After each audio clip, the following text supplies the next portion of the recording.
Hello everyone and welcome to Photo Finds. I'm your host, Gavin Hatch.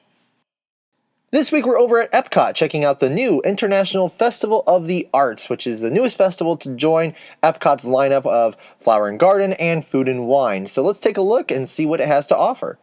Of course, when you first walk into the park, they do have signage advertising and making sure guests are aware that this festival is taking place. It's not really too elaborate, and it doesn't have any characters, anything like that in the signage. You actually don't really see a lot of Mickey or Minnie or even any of the main Disney characters. It's more Figment. You see a lot of Figment around the park and on the merchandise for the Festival of the Arts event. But in the coming years, I wonder if they're going to, change it and grow it and make it, have different characters kind of be the poster child for the festival each year. But this year, it's definitely Figment from the Imagination Pavilion, and we'll see in the coming years if he always stays kind of like the main person for this, or if they're going to change it out each year like they do with Flower and Garden and Food and Wine.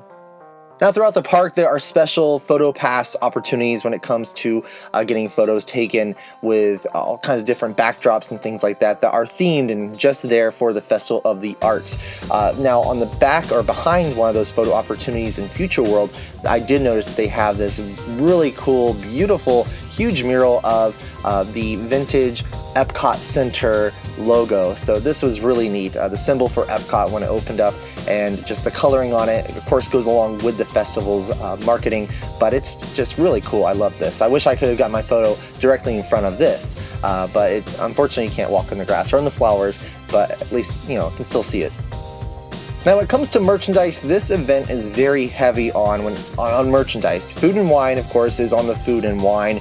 Flower and Garden, you have just lots of stuff to look at, and there's still merchandise, but this is really the bulk of this festival is just looking at different artwork, and you can purchase it. So all around World Showcase, you have real artists that a lot of them are actually at the booths, so you can see their artwork and then meet the person who did it and get stuff signed by them and purchase it. A lot of stuff is really expensive. A lot of stuff is moderately, it's not too bad. You can take it home with you for not having to shell out a whole lot of money, but it's still, there's a good variety of things here, and not all of it's Disney. So there's some artwork here that's has nothing to do with Disney, but then there's lots of artists that are here on display that have done some beautiful stuff with different Disney characters or Disney World parks and things like that in it. So it's cool. So you have a variety of things. Now the merchandise, though, like the true event merchandise, has Figment. Like I said, Figment is on a lot of stuff, and I do like the merchandise that they have for the event because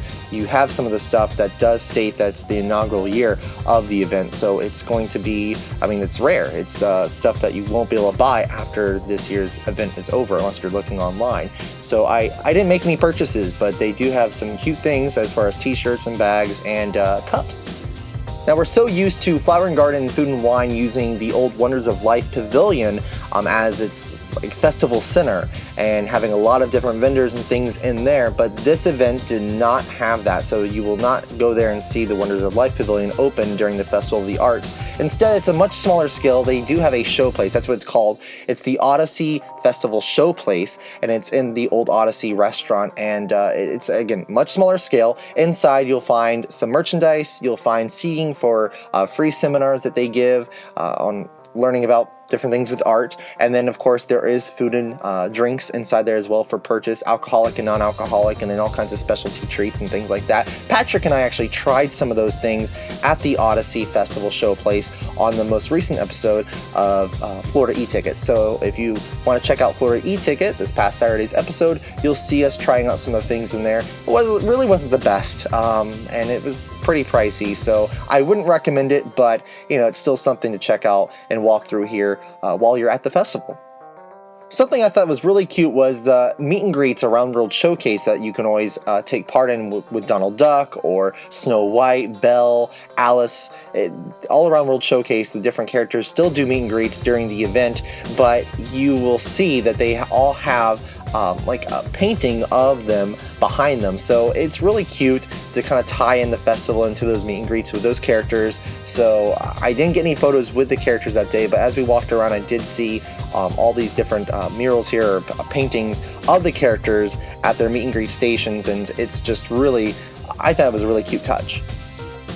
On our way out, I noticed that the express transportation check-in was open, so guests were able to use that day we were there, but I did not see a lot of guests going up here and checking in to go onto the express transportation. If you haven't heard about this yet, pretty much you pay an extra cost per day during your stay. I think it's around like $15 extra per day. I think it depends on how long you're at the resorts for, but you don't have to go and exit the park completely and go up to the front and wait for the motor coaches at the regular motor coach bus stop, but you instead can go in a backstage area while still inside the park and get picked up backstage onto a motor coach, and it takes you to the park that you want to visit next. So is it worth it? I don't know. I don't think I would pay for it because I think the transportation at Disney World is pretty efficient.